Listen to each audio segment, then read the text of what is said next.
Today we will continue reading Oceans by Seymour Simon.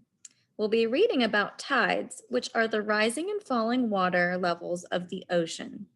As we read, let's focus on the difference between neap and spring tides and what causes each one. As I read, follow along with my cursor. If you visit the shore, you'll soon notice the daily rise and fall of the water, which we call tides. Tides are caused by the gravitational pull of the moon and the sun. Even though the moon is much smaller than the sun, the moon is so much closer to the earth that its pull is much stronger. As the earth rotates, the ocean waters nearest the moon are pulled outward in a traveling bulge called high tide. There is also a traveling tidal bulge on the side of the earth opposite the moon. Here, the moon's pull on the waters is less, so there is a second high tide. Because of the double tidal bulges, most places on the coast have two high and two low tides every 24 hours and 50 minutes.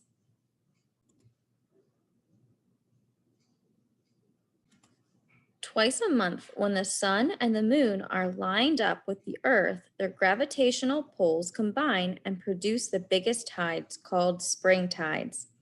The sun and moon also pull at right angles to each other twice a month. Then we get the smallest tides called neap tides.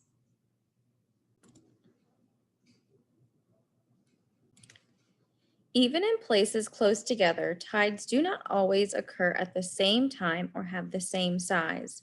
The time and size of the tides depend upon the shape of the shore and the width of the gulfs and bays. Think of an ocean as a kind of large, shallow pan of water sloshing back and forth. The water in the middle of the ocean moves up and down very little. The water at each end of the ocean moves up and down much more. Because of this, islands in the middle of the ocean, such as Hawaii, often have small tides compared to the lands around the edges of an ocean. If a tide can spread out, such as in the wide Gulf of Mexico, it may rise and fall only a few inches a day. When the tide cannot spread out, the tides are much greater.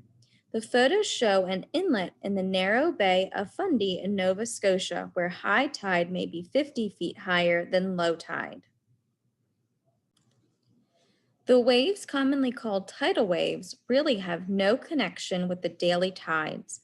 The name scientists use for this kind of wave is tsunami, pronounced tsunami, a Japanese word for sea wave. A tsunami is generated by a violent undersea earthquake or volcanic explosion.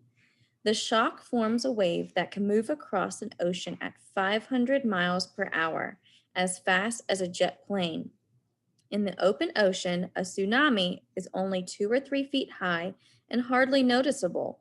But when it approaches a shore, a tsunami may build up to a huge size and hit with the force of a runaway train.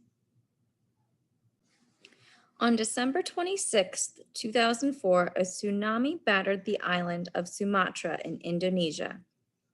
The photograph shows the city of Banda Aceh still flooded a month later. The underwater earthquake that triggered the Sumatra tsunami created the longest fault rupture ever recorded. The rupture in the seafloor is nearly 800 miles long, and the earth is ripped apart by as much as 50 feet in places.